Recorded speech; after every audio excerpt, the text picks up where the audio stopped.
This is Generations. I'm Kevin Swanson. Folks, by now you have probably heard Secretary of State Marco Rubio's landmark speech to the Munich Security Council.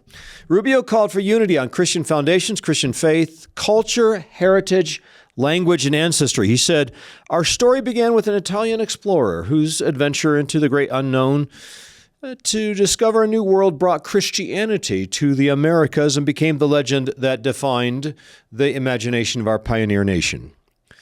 Yes, but here's my question. Why won't American public schools teach what he said? Why do 99.99% of American public schools and universities deny this heritage? And why won't 99.999999% of European public schools and universities teach this viewpoint? The words ring hollow as Europe and North America desperately hold on to the last few rags and remnants of a Christian cultural denominator. Let me say this one thing. Above all, the salt matters. That is Christian salt. Christian salt preserves a culture and a society from divine judgment, but the salt has lost its savor many generations ago. The reduction of a righteous remnant in the present age is removing the final checks to divine judgment, especially on Europe. God would not have destroyed Sodom for just 10 righteous persons dwelling there.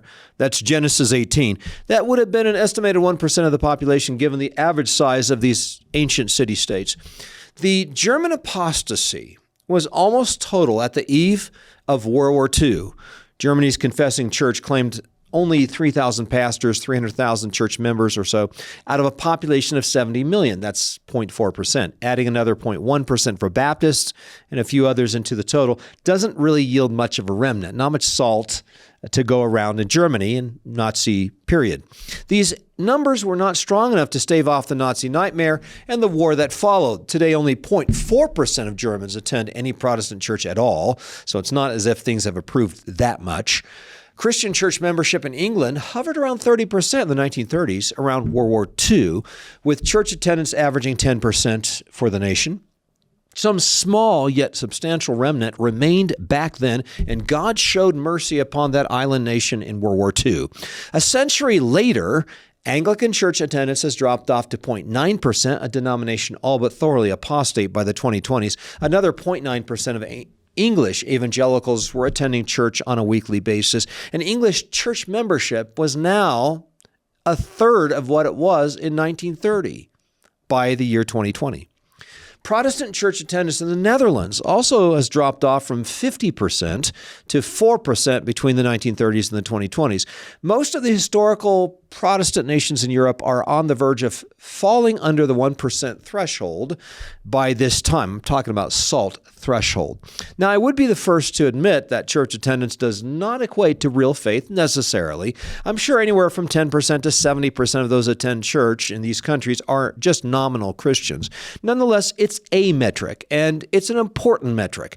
If only 1.8% of Englanders attend church, that probably means significantly less than 1% of them are Christians. What happens when the salt is lost and when whatever salt remains has lost its saltiness? One thing is for certain, fighting for a minority of faithful Christians in these countries to supplement the salt ratio could mean the survival of Europe. That is, the few pastors and missionaries still fighting hard to try to retain some kind of a Christian population. Probably worthwhile if you don't want Europe wiped off the map anyway. Nations registering the highest popular support for sexual perversion at present in the world today are Sweden at 92%, the Netherlands at 89%, Spain at 87%, France at 82%, and Germany at 80%. These are nations beyond any other nation in the world, risking a similar judgment as to what fell on the pagan city-states of Sodom and Gomorrah many, many years ago. Also, U.S. cities touting the lowest birth rate, highest rate of sexual perversion, and lowest church attendance include Washington, D.C., San Francisco, Los Angeles, Portland, Austin, Texas, Seattle, Boston, Denver, New Orleans, and Minneapolis. Here's what Jesus said. This is what he said to the multitudes. Whenever you see a cloud rising out of the west, immediately you say, a shower is coming, and so it is. And when you see the south wind blow, you say, there will be hot weather, and there is. Hypocrites, you can discern the face of the sky and of the earth, but how is it that you do not discern the time? Luke 12. The idea of salvaging a Christian culture while utterly abandoning Christian morality as well as Christian church attendance and the Christian worldview at the most fundamental level is a pipe dream. According to recent European values surveys, the highest values for these European nations are 1, democracy, 2, lifestyle autonomy and gender equality, 3, LGBTQ protections, 4, universal health care, 5, social insurance, 6, environmental protection and climate policy. Now, these are the values for which Europeans, by and large, are supposed to live and die? I don't think so. These woke values, pro-sexual perversion values, pro-abortion values, feminist values, ethnic diversity values without Jesus, anti-Christian values, and birth imploding values, these are not going to unite a civilization, let alone carry it on or defend it. Now, here's the core question to consider. Would anyone fight for these values? Would anybody risk their lives for these values?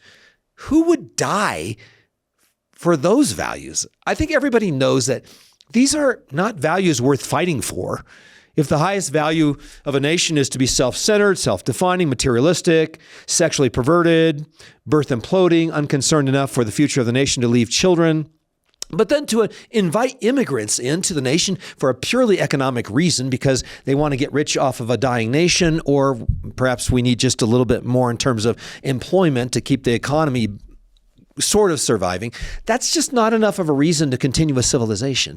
To make things even worse, also, while Christian church attendance is 0.4% in Germany and barely 1% in England and negligible in France, the Muslim population has gone from 0 to 4% in Germany since 1970, from 0 to 7% in England, and from 0 to 10% in France. So, in summary, these Western European nations have replaced the Christian worldview with two things: a post-Christian, vacuous, morally nihilistic, civilization-destroying value system. And also, they've opened up their borders and invited the Islamic worldview to fill the void. Neither worldview is worth defending from the Eastern hordes.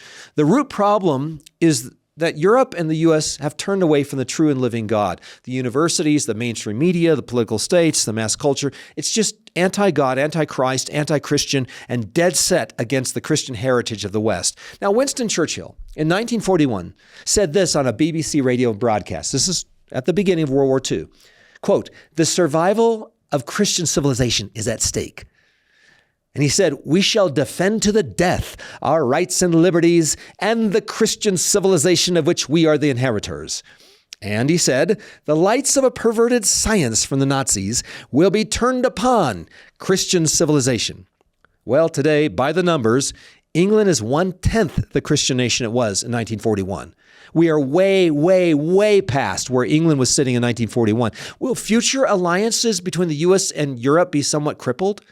America is much like the southern tribe of Judah, while Europe is hanging out with Ahab and Jezebel up north. It's interesting. There was a point at which Jehoshaphat, the guy from the south, had a relationship with Ahab, the guy from the north. And Jehoshaphat's son's marriage to Ahab's daughter from the northern tribe only messed up Jehoshaphat's children and grandchildren for several generations to come. That was the beginning of the end of both nations. So today, we want to have an interesting discussion on the geopolitics, East, West, Europe, and America, with Sam Rust, board member for Generations.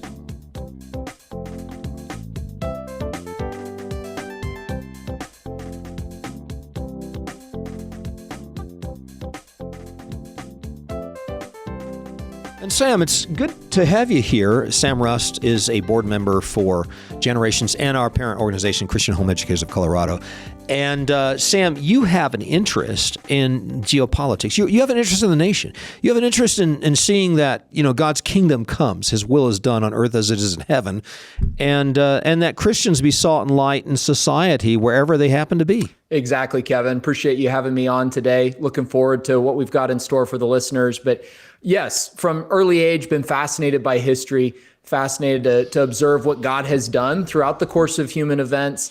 And the patterns that we see. We often think of the pattern in Judges, redeeming, then fall, then crying out to the Lord for aid and Him answering. You see that encoded in history throughout time. And today is no different. So I'm excited to dive in on a couple of topics and see where we are in that cycle.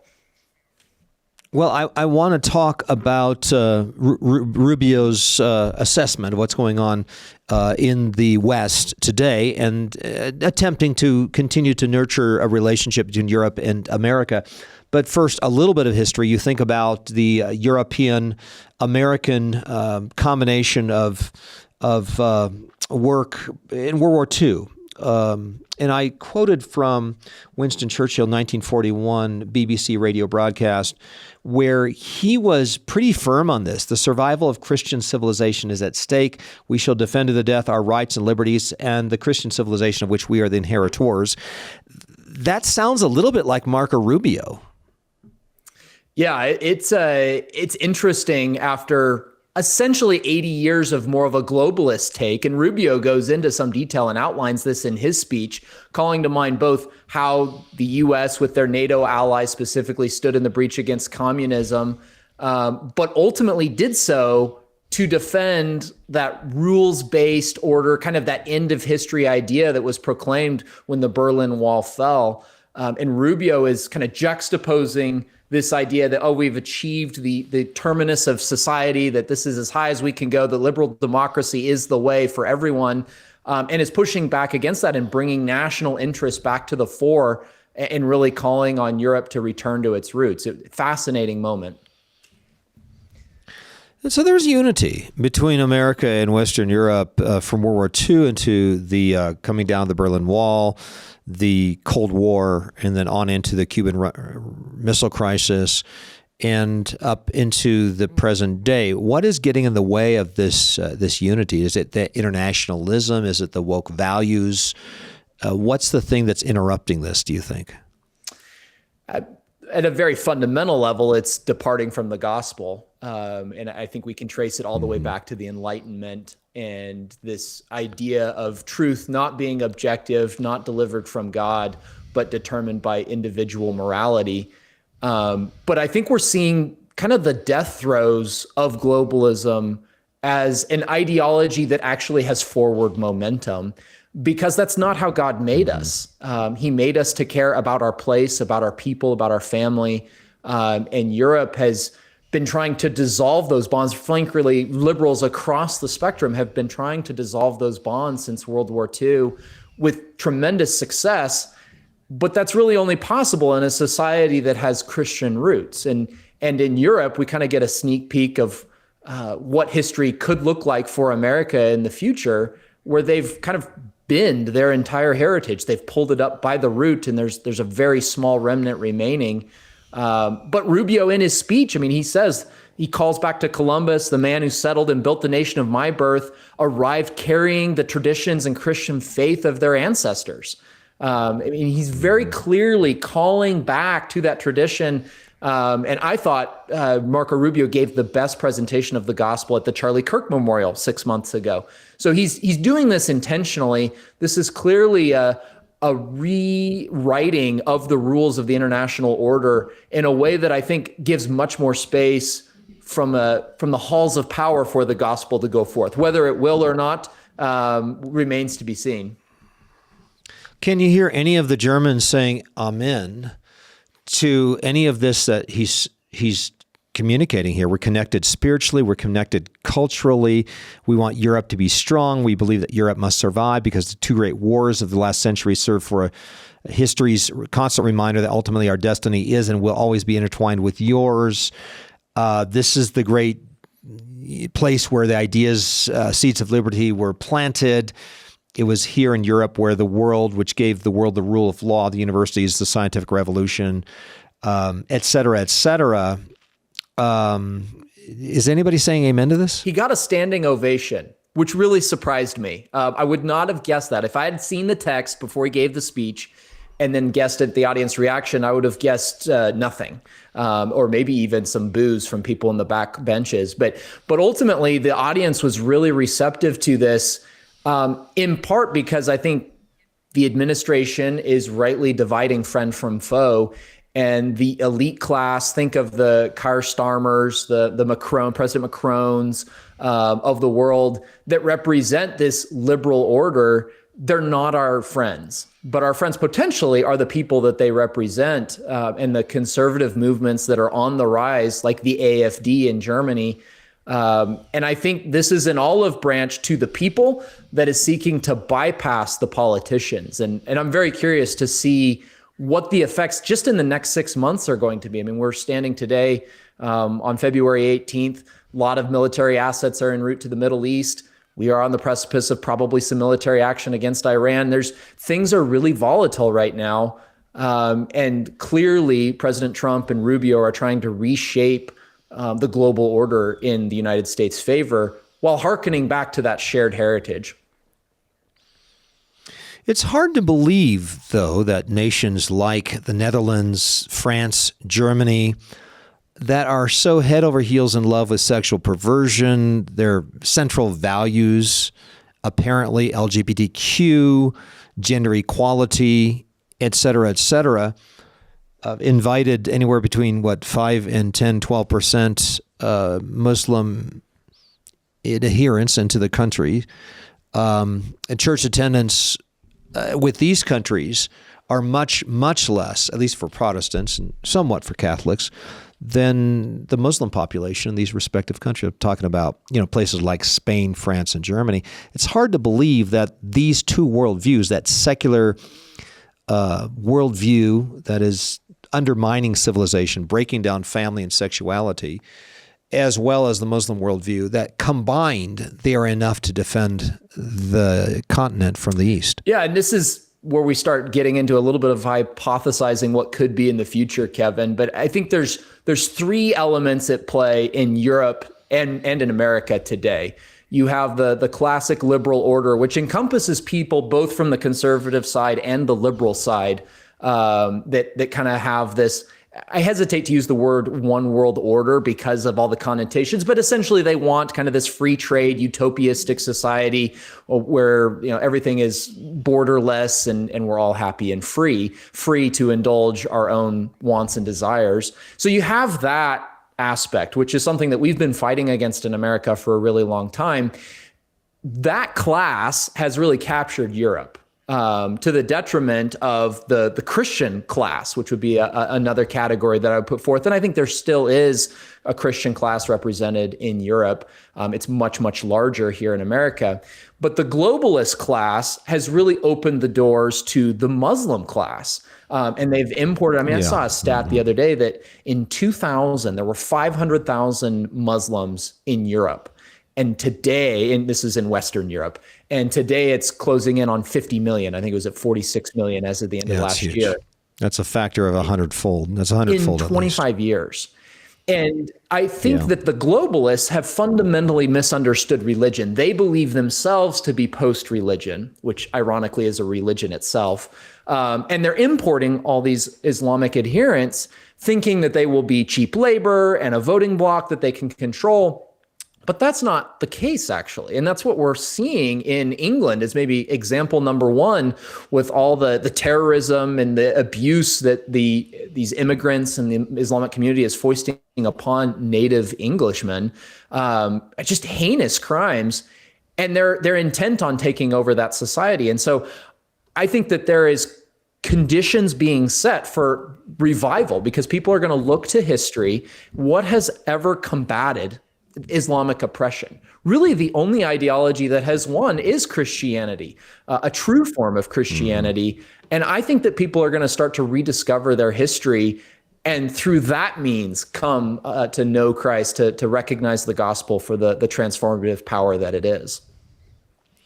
Well, it's going to be a revival or bust for the UK, for Western Europe, certainly. It's interesting, Eastern Europe is actually more conservative on many social values than Western Europe. It seems to me Western Europe is in the balance.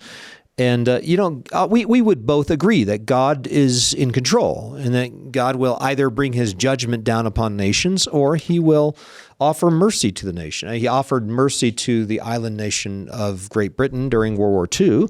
And I think there was a lot of humility and acknowledgement of God during those years for the Englanders.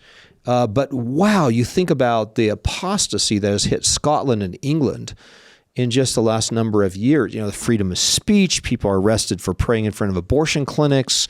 They had their first Hindu prime minister, I think England did, and then the Muslim prime minister up in Scotland. These nations have not been doing well over the last 20, 30 years. I mean, this is not good. Yeah, they've given away their birthright. And Rubio goes into this in his speech and talks about how deindustrialization was the plan. It was the policy that people across Western civilization underwent to ultimately sap the power of the middle class and to grab a lot of plunder for themselves. And it's been largely successful. And so America is trying to reindustrialize at a high rate. We're kind of mixing economics with political theory here, but that's what he's trying to point out to Europe is you've given away your birthright, you've given away your heritage. The only way to get back to that is to rediscover that heritage and build from there. And we want you to do so because we want powerful allies that are capable. We don't want to be giving handouts anymore. We've been haggling for 30 years over the percent of GDP going into military spending. The time for that kind of discussion is over. It's put up or shut up time. Now, you mentioned off air, and I've been mentioning this several times, that the percentage of young men especially, returning to church in England is upwards of 18%. I think for young women, it's still down around 10 or 12%. Something similar is happening here in the United States. It may be one of the most positive things that's happening in our respective countries today, and that's a positive. I mean, it's possible. It's always possible for some kind of a spiritual revival and a turning back to the Christian faith, and we hope that's going to happen. I don't know that it's happening in any other country besides the UK and the US at this point. Yeah, there's a lot of anecdotal evidence across Western Europe. If you're in the Catholic realm, that Catholic services, yesterday or today is Ash Wednesday, and I was seeing reports on social media that Ash Wednesday services across France were much more attended than they had been in years past. Curious to see where that goes. As you mentioned, those stats, the percent of young men is increasing in England. We have some of our best statistics there. We're going to need much more of that. But it is encouraging to see that young men are the ones that are leading that cohort after really 40 or 50 years of declining numbers in that cohort, and women being more likely to be in church than men. What do you think are the big risks right now that we're facing in the global picture, the geopolitical picture today? I mean, obviously Iran, obviously Russia, obviously China. You think tensions are pretty high in relation to the Muslim world, the Eastern world today?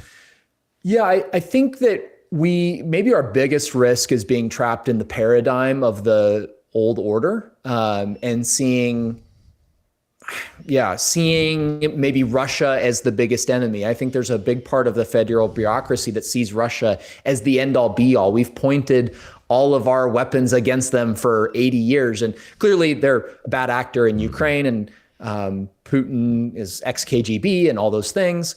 But if we don't start looking forward, we're going to have issues. And I think that we're seeing that reorientation in real time as we start to focus more on containing China. I tend to think that China has a lot of economic problems that are not even on the horizon. They're here. The sun is rising on those in their real estate sector. But I think we have to take advantage of the momentum that is in the ether right now to kill globalism. I mean, that's the big one, the big dinosaur in the room with us today. The specter that looms behind it will either be Islam, and I think will be Islam for Western Europe. I also think that transhumanism is going to be a big issue with AI and the advent of technology and people trying to create gods for themselves. There's a story that's old as time itself. I think those are going to be the two ideologies that eventually supplant globalism as maybe the largest enemy faction that we'll have to contend with over our lifetime and our kids' lifetimes. Do you think isolationism is generally a good policy, as opposed to getting involved in every other war going on in the world today? I think it was George Washington's last speech as president where he warned against getting entangled in foreign alliances. Right. Big Very time, yeah. wise words. I was looking at a chart just today of employees of the federal government. We actually hit a 50-year low in January for employees of the federal government. But if you go back to 1940, we had less than about 800,000 people working for the federal government. Then World War II happens. We're up to 3.2 million. And we just dropped below 2.7 million for the first time in 50 years. So isolationism, that's a big term. It gets used as a cudgel word by some people. But we should be looking out for America first. We should not be trying to export democracy, liberal democracy, whatever you want to call it. We should not be trying to export that to the world. We should be looking out for our national interests. I really like the Monroe Doctrine or the Donroe Doctrine as it's being called today. I think our sphere of influence extends to the Americas, but we're blessed by God with a ton of natural resources here in America, navigable waterways, 5 times the rest of the world combined. So many things that we have that God has blessed us with. We don't need to go to the rest of the world. We're not an island nation like Japan that has to secure raw materials elsewhere. We have all that we need. I don't think it's to our benefit. It clearly is not to our benefit because we've been trying to export democracy for 40 years and our quality of life continues to decrease, especially for the shrinking middle class. Well, the biggest concern I have is the fact that these nations are in rebellion against the true and living God. They're killing their babies off. They're imploding the birth rates. They're spending their great-great-grandchildren into debt. It seems to me that there's got to be some addressing of domestic issues. There has to be addressing of the moral issues, which at the end of the day isn't going to be fixed by governments. I think we all know that. But first things first, it does seem that the federal government could do something. You know, there could be a little bit more bully pulpit. There could be a little bit more restriction on the abortion pill, for example. There's a lot that the president administration could do to pay attention to the issues that matter most to God. And that to me is probably the biggest elephant in the room. Yeah, I think there's some signs of change, like Nigeria, large Christian population. There's been tens of thousands of people killed there over the last 20 years. I don't have the stats right in front of me, but it's a significant number of people. The U.S. government did basically nothing about it until last year. And we finally struck using some drones, a couple of the ISIS camps in northern Nigeria, and we're forcing the Nigerian government to deal with some of those issues. So I would love to see more of that. I don't think that we have to expend a lot of effort. But USAID and all the fraud that Elon uncovered and that we're still uncovering today, it just shows that we've had an enemy element, a traitorous element that has had their hand in the till for probably several generations now. Mm-hmm. It's going to take a lot of work to get that out. I mean, how many grants have we seen that have been promoting queer ideology, whatever that is, in Africa or India or Bangladesh? We've been funding the sin. We've been exporting the sin. It's time for us to get our own house in order. It seems like that's the case at this point, yeah. And it is true that the President of the United States has got some concern for persecuted Christians. I don't know if it was a relationship with his mother. He has some respect for the Christian faith. There's no question in my mind about that. And one of the reasons why we, pro-lifers are out of jail after being in prison, 6, 7, 8 years by the Biden Justice Department. So, yeah, we've got some progress, but boy, until there's a turnaround when it comes to homosexuality and abortion in this country, man, I don't have a whole lot of hope for the international scene. Because I do think America is the key nation in the world today. Brazil is key as well. Brazil may be the other nation that is super important population-wise, right? It's the 5th, 6th largest nation in the world population-wise. So the two nations that I see to be most critical, and perhaps the UK, but the two largest nations that are absolutely critical for the survival of Christian liberties, et cetera, have got to be the United States and Brazil.